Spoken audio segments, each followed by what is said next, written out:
اللہ تبارک و تعالیٰ کے فضل و کرم سے تبلیغی جماعت ساری دنیا کے اندر اللہ تبارک و تعالیٰ کے فضل و کرم سے اس نے اپنا فیض پھیلایا ہوا، اور وہاں کا بھی عالم یہ ہے کہ میں ساری دنیا میں گھوما ہوں، ساری دنیا کی سیریں کی ہیں، لیکن عوام الناس میں جتنا فائدہ اللہ تعالیٰ نے تبلیغی جماعت کے ذریعے عوام الناس کو پہنچایا، کوئی دوسری جماعت اس کا عشر عشیر بھی پیدا نہیں کرتی، 10 کا بھی پیدا نہیں کرتی۔ اللہ تبارک و تعالیٰ نے اس میں برکت دی۔ لیکن کیسے ہوئی؟ کیا پہلے حضرت مولانا محمد الیاس صاحب رحمۃ اللہ علیہ نے کوئی تنظیم قائم کی تھی؟ کیا کوئی امیر بنایا تھا؟ کوئی شورا بنائی تھی؟ کوئی منصوبہ بنایا تھا؟ کوئی مرکز کی تعمیر کی تھی؟ کوئی پلاٹ خریدا تھا؟ اس اللہ کے بندے کے دل میں اللہ تعالیٰ نے آگ پیدا کر دی، وہ مولانا الیاس صاحب رحمۃ اللہ علیہ کے سینے کی آگ وہ دل میں پیدا کر دی کہ مجھے مسلمانوں کو دین کی طرف لانا۔ اکیلا آدمی، اس وقت تو اکیلے ہی تھے نا، اکیلے ہی تھے نہیں تھے، پہلے سے کوئی منصوبہ بنایا تھا، پہلے سے کوئی کمیٹی قائم کی تھی، پہلے سے کوئی رپورٹ بنائی تھی، پہلے سے کوئی بجٹ بنایا تھا؟ اکیلا انسان مولانا محمد الیاس رحمۃ اللہ علیہ، جس کے سینے میں آگ بھری ہوئی تھی، دین کی آگ، امت مسلمہ کے فلاح و بہبود کی آگ، اس نے کھڑا کر دیا میوات میں جا کے کام شروع کر دیا۔ کوئی جماعت بنائے بغیر چند لوگوں کو ساتھ لے، کوئی میں تو تنہائی چلا تھا جانب منزل، مگر لوگ کچھ ملتے گئے اور کارواں بنتا گیا۔ اللہ تبارک و تعالیٰ نے ٹھیک ہے، اصل مقصود تو دعوت تھا نا، اصل مقصود اپنی اصلاح تھی، اصل مقصود دین کی طرف جانا تھا، دین کی طرف بلانا تھا۔ اس مقصود کو لے کر کھڑے ہو گئے اس فکر میں کہ پہلے سے کوئی کمیٹی بنائے، پہلے سے مجلس بنائے، پہلے سے مشورہ بنائے، پہلے سے امیر متعین کرے، کچھ بھی نہیں، کام شروع کر دیا۔ کام میں چونکہ اخلاص تھا، للہیت تھی، سوائے اللہ کے کوئی اور مقصود نہیں تھا، شہرت مقصود نہیں تھی، نام و نمود مقصود نہیں تھا، یہ نہیں تھا کہ میرا نام ہو جائے ساری دنیا کے اندر، ساری دنیا میرے قصیدے پڑھا کرے، میری تعریفیں کیا کرے، یہ نہیں تھا۔ کیا تھا؟ کیا تھا دل میں؟ اللہ کے سامنے میں جا کر جواب دہ ہو سکوں کہ اللہ میں نے اپنے دین کے بچانے کے لیے جو میرے بس میں تھا وہ کر دیا۔ یہ تھا نا مقصود، یا کوئی اور تھا؟ یہ مقصود تھا۔ کوئی جماعت مقصود تھی؟ کوئی انجمن، کوئی تنظیم، کوئی سیادت، کوئی سیکریٹری، کوئی بجٹ، کچھ نہیں، اکیلے کھڑے ہو گئے۔ لیکن عملاً ہوتا یہ ہے کہ بعد میں امیر بھی بنا دیا جاتا ہے، تو سیکریٹری بھی ہو جاتے ہیں، شورا بھی بن جاتی ہے، ٹھیک ہے، لیکن وہ مقصود نہیں، یہ تنظیم مقصود نہیں ہے۔ جیسے میں نے آپ کو بتایا کہ صحابہ کرام کو جمع کر لیا رسول کریم صلی اللہ علیہ وسلم نے، کوئی تنظیم قائم نہیں فرمائی۔ دارالعلوم دیوبند شروع ہو گیا استاد شاگرد سے، کوئی باقاعدہ تنظیم نہیں بنی، لیکن بڑھتا چلا گیا، تو مقصود اصلی حاصل ہے۔ اب جب یہ بن گئی تو بسا اوقات ہوتا کیا ہے، جو خرابی جہاں سے پیدا ہوتی ہے وہ یہاں سے پیدا ہوتی ہے کہ تنظیم کو مقصد بنا لیا جاتا ہے۔ مقصد تھا کام، اللہ کا دین، اللہ کی رضا، اخلاص کے ساتھ، مقصد وہ تھا۔ بعد میں تنظیم مقصد بن گئی، جو میری تنظیم میں ہے وہ میرا ہے، جو میری تنظیم سے باہر ہے وہ میرا نہیں ہے، یہ فتنہ پیدا ہو گیا۔ اور افسوس سے کہنا پڑتا ہے کہ اس فتنے نے مسلمان کو لڑا دیا، قتل و غارت گری تک نوبت پہنچ گئی، مار پیٹ تک نوبت آ گئی۔ بنگلہ دیش میں جو واقعہ پیش آیا، خون کے آنسو انسان روتا ہے اس کو۔ وہ جماعت حضرت مولانا محمد الیاس صاحب رحمۃ اللہ علیہ اگر آج حیات ہوتے تو خون کے آنسو روتے اس واقعے کے اوپر جو پیش آیا۔ انہوں نے تو کوئی نہ ان کو امارت کی خواہش تھی، نہ ان کو شورا کی خواہش تھی، نہ ان کو کسی اور تنظیم کی خواہش تھی، وہ لوگ کام لے کر آئے۔ اگر تنظیمیں بٹ گئی، تنظیم بٹ گئی، بٹنے دو۔ اگر بٹ گئی ہے، ہم نے کوشش کی شروع میں کہ یہ بٹوارا نہ ہو، لیکن افسوس ہے کہ نہیں ہو سکتا، ہو گیا۔ تو اب بتاؤ تنظیم مقصود ہے یا کام مقصود ہے؟ ایک بات کہو مجھ سے، بتاؤ کام مقصود ہے؟ نعرہ تکبیر، نعرہ تکبیر۔ کام مقصود ہے یا کسی خاص جماعت کے ساتھ منسلک ہونا مقصود ہے؟ کام مقصود ہے، کام مقصود۔ اگر کام مقصود ہے تو خدا کے لیے تفریق بٹاؤ۔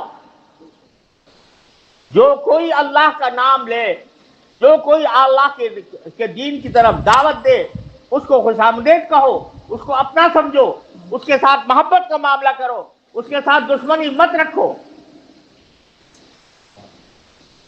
کیا اس بنا پر لڑو گے؟ حکم تو اقرا کا ہے نا بھائی، حکم کا ہے اقرا، کیا پڑھو؟ دین پڑھو۔ کوئی اگر فضائل اعمال پڑھتا ہے وہ پڑھے، کوئی منتخب احادیث پڑھتا ہے وہ پڑھے، وہ بھی اقرا یہ بھی اقرا۔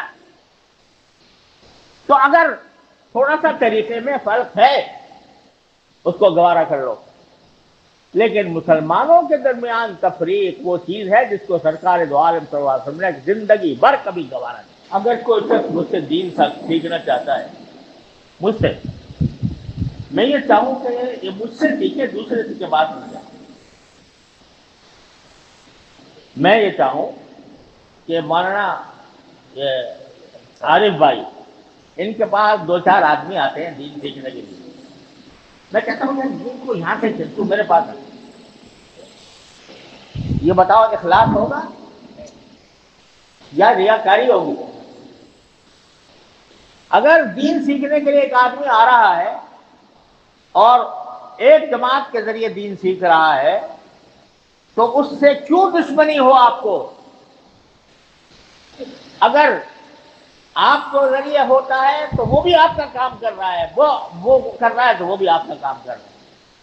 صحابہ کرام رضی اللہ تعالیٰ عنہم اجمعین کے بارے میں حضرات تابعین فرماتے ہیں کہ بہت سے صحابہ کرام سے ہم جاتے تھے مسئلہ پوچھنے کے لیے، تو وہ کہتے تھے بھائی فلاں پاس وہ بڑا زیادہ بڑا عالم ہے، آپ اس سے پوچھیں۔ وہاں جاتے تھے تو وہ کہتے تھے فلاں بڑا عالم ہے، اس سے جا کے پوچھ لو۔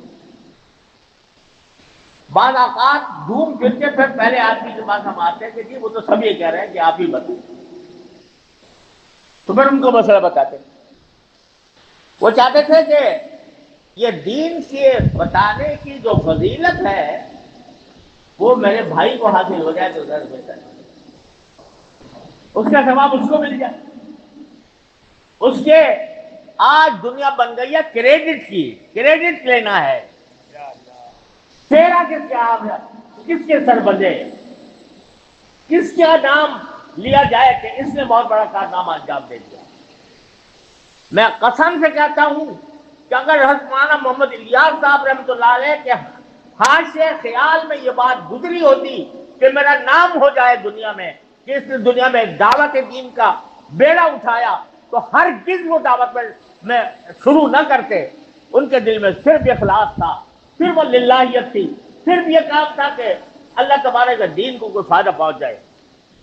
آج ہم اس فکر میں پڑ گئے کہ جو ہماری پسندیدہ تنظیم ہے اس میں آتا ہے وہ میرا ہے، دوسری تنظیم میں جاتا ہے وہ میرا نہیں ہے، وہ دشمن ہے میرا، وہ مخالف ہے، ضرورت پڑی تو لڑوں گا اس سے، ہاتھ پائی بھی کروں گا، لڑائی بھی کروں گا، اگر ضرورت پڑی قتل بھی کر دوں گا، اعوذ باللہ العلی العظیم۔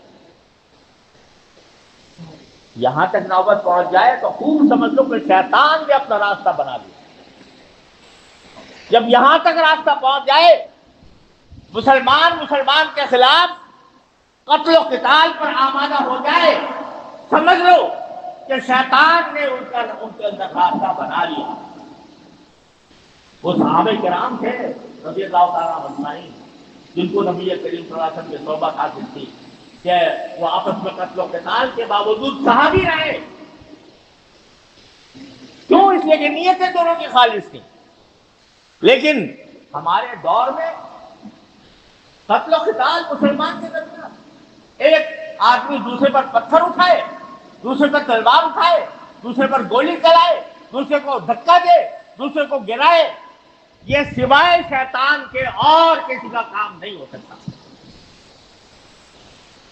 تو میرے بھائیو عزیزو، آج مجھے یہ بات کرنے کا آپ کے سامنے موقع مل گیا۔